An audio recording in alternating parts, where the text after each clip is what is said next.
Muy buenos días. Bienvenidos a Ministerio Nuevo Comienzo. Contentos de estar aquí con ustedes otra vez, trayéndoles un nuevo mensaje de la palabra de Dios y confiando que ustedes se encuentren bien en sus hogares, disfrutando de sus familias y de un fin de semana dentro de la presencia, el cuidado y la protección de nuestro buen Dios.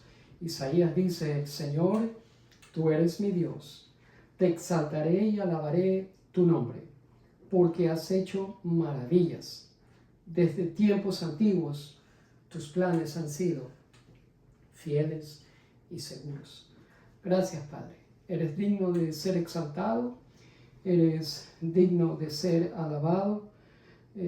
Tú eres hacedor de maravillas, tú eres un Dios fiel. Lo que has prometido lo cumples, lo que dices se hace. Tu palabra es poderosa y tu nombre es por encima de todo nombre. Por eso te damos a ti todo el honor, la gloria que tú mereces en este día y siempre en las vidas de nosotros. En Cristo Jesús. Amén y amén. Quiero pedirles que por favor me ayuden abriendo sus Biblias en uno de los últimos libros del Nuevo Testamento. Estamos en Segunda de Pedro. La semana pasada habíamos visto un trasfondo de Segunda de Pedro para que usted tuviera más o menos una idea de qué se trataba esta carta. Hoy empezamos a hablar de secciones específicas para ver qué es lo que la palabra de Dios nos dice aquí a nosotros y a ustedes donde se encuentran también. Mantenga sus Biblias abiertas en Segunda de Pedro capítulo 1, versículos del 1 al 11. He dividido este mensaje en dos partes. Una cubriremos hoy y la continuación haremos la siguiente semana por la gracia de Dios. Es mucho material, no quiero bombardearlos con tanto material. Quiero dejarles que usted asimile lo poco que escucha esta mañana, lo ponga en práctica esta semana para venir listo el domingo entrante y oír la terminación del mensaje. Bien, Segunda de Pedro 1, versículos 1 al 11. Estaba pensando que a nosotros nos gusta ser gente de acción. Y cuando Dios creó a Adán y Eva en el Edén, y cuando nos creó a nosotros también y a toda la raza humana, a todos, en todos nosotros infundió el Señor un deseo natural por vivir vidas productivas y fructíferas. La inactividad ocasional y transitoria es buena porque nos ayuda a recuperarnos del cansancio y le animo a que lo haga. Pero la mayoría de las veces, tenemos que ser sinceros, preferimos la acción por encima del aburrimiento. Por eso es que cuando una persona empieza a sentir el peso de los años o se enferma, entonces eso empieza a complicar un poco la vida de ellos, porque cuando esas cosas suceden, las personas se sienten un poco confundidas y esa confusión es resultado de nuestra inhabilidad para producir. Por lo tanto, en Segunda de Pedro vamos a ver pautas para vivir no solamente vidas productivas, sino también satisfactorias, vidas llenas de contentamiento, vidas llenas de satisfacción. El apóstol Pedro ofrece a sus lectores en esta sección de 11 versículos, le ofrece a los lectores del primer siglo que eran creyentes en Cristo, y por aplicación nos ofrece a nosotros también en el siglo XXI que somos creyentes en Cristo, nos ofrece un desafío y una promesa. El apóstol desafía a los lectores de entonces y a usted y a mí a que hagamos valer la vida, a que hagamos que nuestra vida cuente, que no vengamos aquí a esta tierra a vivir y después a morir, sino que añadamos a nuestra fe, a algo que ya tenemos desde el momento en que creímos en el Señor Jesucristo como nuestro Salvador.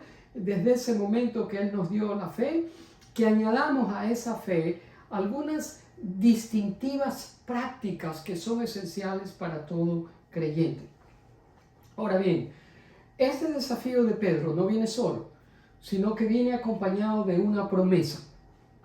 Y la promesa es, básicamente, parafraseando en mis propias palabras, la promesa es, si ustedes hacen estas cosas, las que Él se apresta a decirles a los lectores, entonces, si ustedes hacen estas cosas, sus vidas nunca van a ser vidas vanas y nunca van a ser vidas infructuosas. Básicamente esa es la promesa. Y no solamente eso, sino que Pedro les asegura y recuerda que tanto el desafío como la promesa no venían de él directamente, o sea que no era un invento de él que se le ocurrió de repente cuando despertó de su sueño, sino que venían directamente del mismísimo Dios. Él deja en claro eso para que sus lectores y nosotros entendamos que esto es lo que Dios quiere que nosotros hagamos. Pues bien, vayamos a materia y abrimos segunda de Pedro 1, versículo 1, la primera parte del versículo 1. El apóstol empieza la carta, si usted se da cuenta, primero hablando del mismo, luego habla de los lectores que iban a leer esa carta y después termina hablando de algunas cosas que tienen que ver con la fe. Pero vamos por orden. El apóstol empieza diciendo, Simón Pedro, siervo y apóstol de Jesucristo. Si ve, este es el hombre que escribe esta carta. ¿Quién es el hombre? Simón Pedro. Sí, usted está correcto, es el mismo pescador que en una ocasión fue el portavoz de los 12 discípulos del Señor. El hombre que falló muchas veces, sí, el mismo. Y especialmente en la noche en que el Señor Jesús fue arrestado y Pedro lo negase 3 veces, es la misma persona. Estoy seguro que esos pensamientos estuvieron en la mente del apóstol Pedro por el resto de su vida, y no era para menos. Sin embargo, cuando Pedro escribe esto, él no se está viendo a sí mismo como esa persona fracasada de años atrás cuando ocurrió eso, sino que se ve a sí mismo como un siervo y apóstol de Jesucristo. Pues bien, luego habla de sus lectores, a quienes les escribe. Y Pedro en el mismo versículo dice, a los que han alcanzado una fe igualmente preciosa como la nuestra. ¿Sí ve? Esta parte del versículo nos dice que la gente que recibió esta carta era diferente a la persona que la escribió. ¿Sí ve? La persona que la escribió era Pedro. ¿Y quién era Pedro? Un judío. La persona a quien iba dirigida esta carta, los que iban a leer esta carta, no eran judíos, eran gentiles. Y eran gentiles que habían recibido la misma fe que los judíos que habían llegado al conocimiento salvador de Jesucristo tenían. Eso es lo que Pedro les está diciendo. Por eso, los gentiles a los cuales les escribe habían alcanzado una fe igualmente preciosa como la que Pedro, judío, y los otros discípulos, también judíos, tenían. Eso es lo que está escribiendo el apóstol Pedro. Luego, en la última parte del mismo versículo 1, Pedro escribe que esa fe que ellos habían alcanzado, igual que Pedro y los demás discípulos, la habían alcanzado no por méritos propios. Pedro les aclara que había sido por la justicia de nuestro Dios y Salvador Jesucristo. ¿Sí ve? La justicia de Dios había sido acreditada a aquellos creyentes que iban a leer esta carta de la misma manera que había sido acreditada al apóstol Pedro y a los demás discípulos del Señor, y de la misma manera en que ha sido acreditada a usted y a mí por haber creído en el Señor Jesucristo. Cuando digo acreditado, es una palabra transaccional, es decir, que usted es una palabra de negocios. Usted va a un banco y le dan un crédito. ¿Por qué? Porque usted tiene una cuenta. Pues eso es más o menos la idea. Nosotros venimos a Cristo sin conocerlo y nuestra cuenta está en bancarrota. Y cuando lo conocemos, salimos de ahí completamente justificados. Es algo maravilloso. ¿Sí ve? Cuando venimos al Señor, no tenemos nada bueno que ofrecerle a Él. pero lo único que podemos hacer es recibir, porque Él es prácticamente el que hace todo por nosotros en ese momento. Y si hay algo que le damos al Señor en el momento que llegamos a la cruz, como dije, no es algo bueno, sino más bien nuestra pecaminosidad, nuestra perdición, nuestro vacío, nuestra falta de esperanza y nuestra infructuosidad. Pero a cambio de todo eso, Él nos da justicia, consuelo, esperanza, paz y seguridad de vida eterna. Esto es una oferta, como quien dice, una tremenda ganga la que el Señor nos da. Nosotros no le damos nada y Él nos da absolutamente todo. Nos da propósito y nos da también el hecho de sentirnos útiles en esta vida. Bien, vayamos al siguiente versículo. Versículo 2. Espero que usted esté poniendo atención y con su Biblia abierta. Dice, gracias a ustedes y paz les sea multiplicada en el conocimiento de Dios y de nuestro Señor Jesucristo. 3 cosas nos han sido dadas de acuerdo a Pedro: gracia, paz y conocimiento. Y la razón por la que nos ha sido dado esto, la razón de este traspaso a nuestra cuenta, es por la gracia de Dios. Porque no hay otra manera. Yo no podía obtener gracia, paz y conocimiento de Dios pagando de mi bolsillo para obtener eso. No lo podía obtener trabajando para ganármelo tampoco. Y no lo podía obtener con la esperanza de algún día pagárselo de regreso. De ninguna manera. Si mi vida va a tener propósito, si mi vida va a tener un sentido de utilidad y de fecundidad, de fertilidad, va a ser por gracia. Todo eso viene exclusivamente por la gracia de Dios. Por favor, mantenga eso presente. El versículo 3, Pedro empieza diciendo, su divino poder nos ha concedido todas las cosas que pertenecen a la vida. Pedro empieza este versículo hablando de un poder que Dios nos ha dado, porque dice nos ha concedido. Y este poder es divino. ¿Por qué es divino? Porque es de Dios. Ahora, es por este poder que mi vida y la vida suya es cambiada. Por nada más. Así, por medio de este poder divino que viene de Dios, es como el ser una persona útil toma el lugar del aburrimiento. Es este poder que hace que la fecundidad reemplace a esa ausencia de productividad. Este poder divino, Pedro dice, que nos ha sido dado a usted y a mí, nos ha sido dado por la gracia de Dios. Pero un momento, esto requiere que nosotros, a quien se nos ha dado este poder, actuemos en conformidad con ese poder.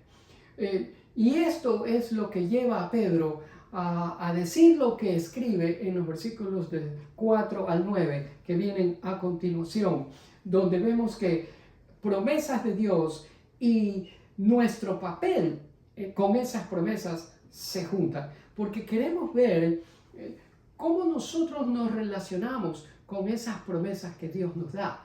Porque no es que Dios nos da y después nosotros nos cruzamos de brazos y no hacemos absolutamente nada con ello. No, tiene que haber una relación de lo uno con lo otro. Dios nos da, ¿qué yo hago con lo que Dios me da? En los siguientes versículos, del 4 al 9, ahí vemos cómo esas dos cosas se juntan. Así que empecemos. El versículo 3 termina: por medio del conocimiento de aquel que nos llamó por su propia excelencia, por su propia gloria y excelencia. Luego el 4 empieza, mediante ellas ¿qué? La excelencia y la gloria de Dios. Mediante la excelencia y la gloria de Dios que se mencionan un poquito antes, al final del versículo 3, nos han sido dadas a nosotros. Fíjese usted, le han sido dadas a usted, mi amado hermano, amigo que me escucha, que ha puesto su fe en Jesucristo, y me han sido dados a mí, a mi familia, que hemos creído en Jesús, preciosas y grandísimas promesas. Y muchas de esas promesas se relacionan directamente con nosotros. Directamente con nosotros. Perdón para el pecador. Directamente con nosotros. Fuerzas para el débil. Consuelo para el que está luchando. Fortaleza para el que no tiene fuerzas. bendiciones para el que obedece, esperanza para el desanimado, la promesa de su presencia en nosotros en todo momento de nuestra vida. Esas promesas que Dios nos da se aplican directamente a nosotros, directamente a usted y a mí también. Por lo tanto, y no solamente eso, sino que el apóstol Pablo en 2 Corintios 1:20 dice, porque todas esas promesas de Dios son en Él, en Jesús, amén, y son un sí, quiere decir, todas las promesas que se aplican directamente a nosotros, son aplicadas a nosotros, son sí, son verdaderas, son amén en nuestras vidas. Lo cual nos dice que nosotros, como gente de Dios que somos, que hemos creído en Jesús como nuestro Señor y Salvador, tenemos que vivir con una anticipación y con una expectativa positiva, haciendo honor a gente que conoce a Dios y gente cuyas vidas están envueltas en las promesas de Dios. ¿Se da cuenta? Así es como vive un creyente que está envuelto en las promesas de Dios, con expectativa, con esperanza y con anticipación. La persona que cree en Jesús y no le van ni le vienen las promesas de Jesús, no vive con esa anticipación positiva, no vive con esa expectativa positiva por lo que Dios va a hacer y todavía tiene reservado para nosotros. Pero si usted es una de aquellas personas que se envuelve en las promesas de Dios, usted vive de esa manera. Ahora, vamos a ver, si usted no está envuelto en esas promesas, ¿cómo puede empezar a hacerlo ahora? Porque de eso se trata el mensaje del apóstol Pedro en los siguientes versículos. Y tal vez usted en estos momentos se está preguntando, bueno, ¿y cuál es el propósito de estas promesas? Buena pregunta. Y Pedro va al grano en la segunda parte del versículo 4 y dice, para que por ellas, o sea, ¿por quiénes? Por las promesas, porque está hablando de las promesas. Ustedes, los que han recibido a Cristo como Señor y Salvador, sean hechos participantes de la naturaleza divina. Si ve, ahora nos está dando una naturaleza nueva. No teníamos esa naturaleza antes de conocer a Jesucristo. Por esas promesas es que somos hechos participantes de la naturaleza divina, después de haber huido de la corrupción que hay en el mundo debido a las bajas pasiones. Si ve, antes vivíamos en bajas pasiones. ¿Por qué? Porque éramos carnales. Teníamos una naturaleza pecaminosa, nos deleitábamos en el pecado y ni siquiera vivíamos apercibidos de que éramos pecadores. Pero por medio de las promesas grandísimas y preciosas de Dios, Él nos ha hecho participantes de una nueva naturaleza. Se llama naturaleza divina, naturaleza espiritual. Y enfatizo en eso, no puedo dejar de sobreenfatizar en esto, porque mi amado amigo que usted me escucha, a decir verdad, vivimos en un mundo decayente, en un mundo corrupto, donde mucha gente se siente abrumada por antojos y deseos que ellos no pueden controlar. Nosotros vivíamos en ese mundo, pero aquí en este versículo, en el versículo 4, el apóstol Pedro está diciendo que como creyentes en Cristo, poseedores de una naturaleza divina, hemos superado esos antojos incesantes y por medio de las promesas de Dios se nos ha dado una vía de escape a todos esos anhelos y deseos que antes eran incontrolables. Ahora nosotros los podemos controlar. Ahora, eso no sucedió por arte de magia. No sucedió de la noche a la mañana, y usted lo sabe. Usted lo sabe. Y yo también. No es que ese cambio, esa transformación, ese escape, el tener bajo control esas cosas que antes nos dominaban, ocurrieron sin usted y yo mover ni siquiera un dedo. No, mi amado amigo. Mire usted, ¿cómo empezó todo? Le dimos nuestra vida a Cristo y Él nos dio poder. Él hizo que todas estas promesas grandísimas y preciosas estén disponibles para nosotros. Pero nada sucede automático y usted lo sabe. En la vida nada ocurre automático. Nada cae del cielo y usted lo recibe y se lo guarda y sigue caminando. Nada es automático. Tenemos una responsabilidad compartida. Dios provee el poder y yo respondo en adoración a Dios. ¿Sabe cómo se llama eso? Obediencia. Eso se llama obediencia. Dios viene a nosotros, nos ofrece sus promesas y nosotros respondemos diciendo: las creo, Señor. Me voy a envolver en ellas. Yo voy a hacer mi parte, Señor. Es decir, que yo actúo, que yo vivo a la luz de esas promesas. Yo vivo conforme a esas promesas que Dios me ha dado. ¿Estoy haciendo sentido? Espero que me esté haciendo entender. Luego en el versículo 4, en el versículo 5, 6, 7 y 8, 9, Pedro dice las cosas que nosotros damos a Dios y la manera como lo hacemos. Entonces, topemos esos versículos para continuar con el mensaje. En el versículo 5, Pedro dice: y por esto mismo, poniendo toda diligencia, añadan a su fe. Perdóname que me detenga aquí, no le he dado todo el versículo, solamente le di una parte, la primera parte del versículo, porque estas dos palabras, diligencia y añadir, son muy importantes y no puedo dejarlas pasar sin antes hacer énfasis en ellas y explicar lo que quieren decir. Pedro quiere que a lo que ya tenemos, ¿qué es lo que ya tenemos? Fe. ¿Cómo así? Bueno, si usted es un creyente en Cristo, lo primero que hizo el Señor Jesucristo fue plantar la fe en su corazón. Y no es fe suya, sino de Dios, porque usted la recibió por gracia. Eso tiene usted. Entonces Pedro quiere que usted añada, que usted supla, que usted sobreedifique sobre esa fe algunas cosas. ¿Cuáles cosas? Son cosas que él va a decirnos en los versículos más adelante y que vamos a cubrir la semana que viene. Por eso desde ya le digo, no se pierda sintonizarnos y vernos la próxima semana también, porque es clave lo que Pedro quiere que nosotros añadamos y suplamos. Pero al hacer eso, el añadir eso, el suplir eso, el sobreedificar esas cosas a la fe que ya tenemos, requiere diligencia. Ahora, ¿qué es diligencia? Diligencia quiere decir darse prisa, echarle ganas, ponerle empeño, esforzarse, estar deseoso. Eso es ser diligente.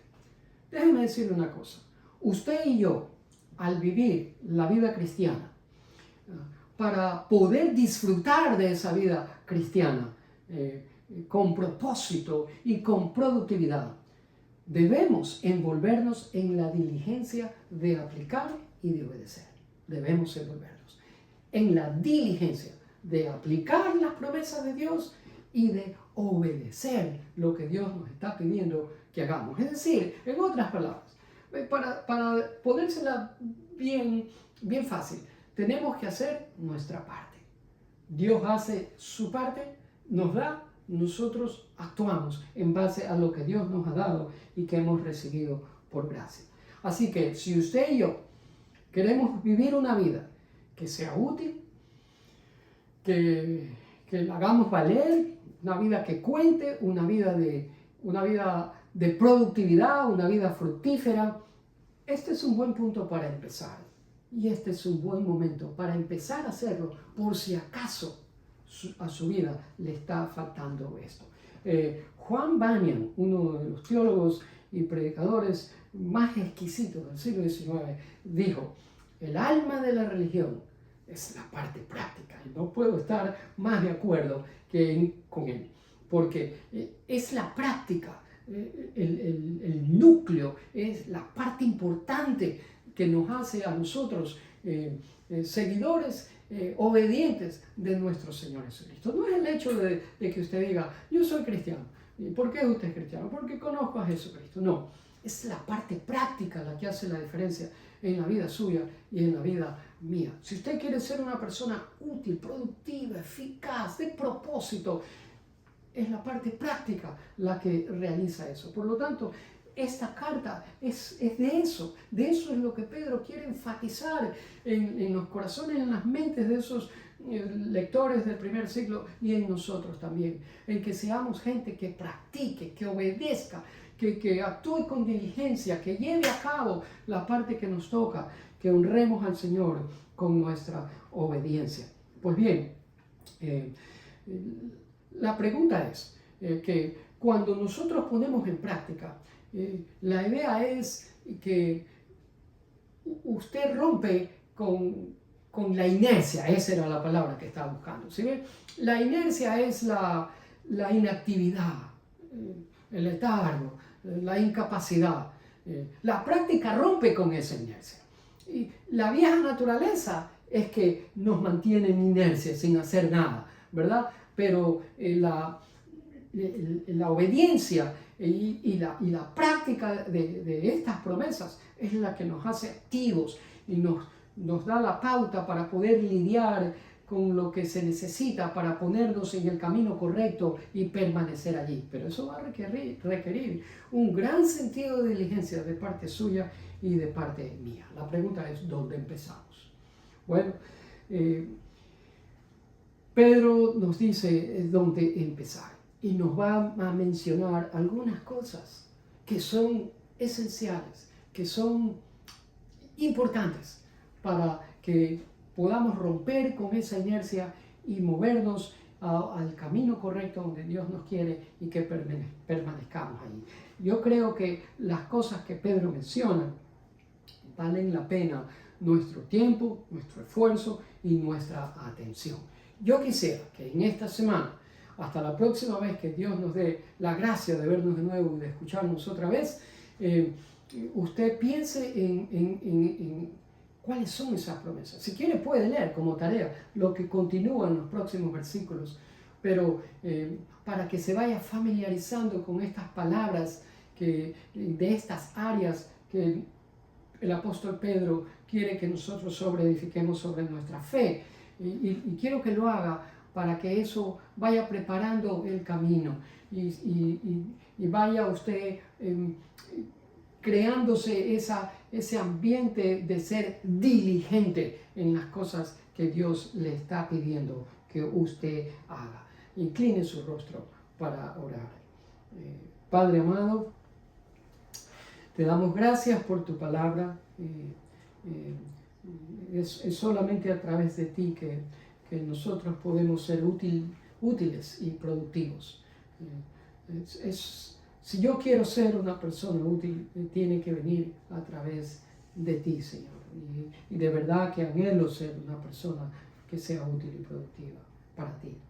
Gracias porque el apóstol Pedro nos enseña cómo hacerlo, porque yo no lo sé, yo no nací sabiendo y nadie que me escucha tampoco. Pero me doy cuenta, Señor, que necesito de tu poder para poder lograrlo.